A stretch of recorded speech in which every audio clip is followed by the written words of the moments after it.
పొట్టెల్ని కోసిన తర్వాత తల పక్కకు పెడతారు, బోటి చేసుకోవడానికి పక్కకు పెడతారు, అంటే కొన్ని పక్కకు పెడతారు కదా స్పెషల్గా. అట్లాగే చాలామంది వాళ్ళ జీవితంలో ఏం చేస్తారు, కొన్ని పక్కకు పెడతారు.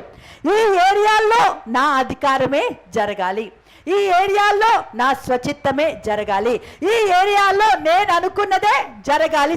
అట్లా కాదు. నీ ప్రవర్తన అంతటి యందు కూడా ఆయన అధికారానికి ఎట్లా ఒప్పుకోవాలి తెలుసా? సంతోషంగా ఒప్పుకోవాలి. హల్లెలూయా, సంతోషంగా ఒప్పుకోవాలి బిడ్డలారా. అట్లా మనం ఒప్పుకున్నట్టయితే దేవుడు తన కార్యము నీ ద్వారా నెరవేర్చడానికి ఆయన తన త్రోవలను ఏం చేస్తాడు తెలుసా? నీ ద్వారా సరళం చేస్తాడు ఆయన. హల్లెలూయా. ఆయన కార్యము జరగడానికి త్రోవలు సరళమైతే ఎవరి ద్వారా? ఎవరైతే వారి ప్రవర్తన అంతటి యందు దేవుని అధికారానికి ఒప్పుకుంటారో వారి ద్వారా దేవుని కార్యాలు జరగడానికి త్రోవలు ఏమైతే అంట సరళపరచబడతాయి. అవి మెట్టగా ఉన్నా సరే, అవి ఎత్తుగా ఉన్నా సరే, అది ఏదైనా సరే దేవుడు ఏం చేస్తాడంటే తన త్రోవను ఆయన నీ ఎదుట సరళము చేస్తాడు.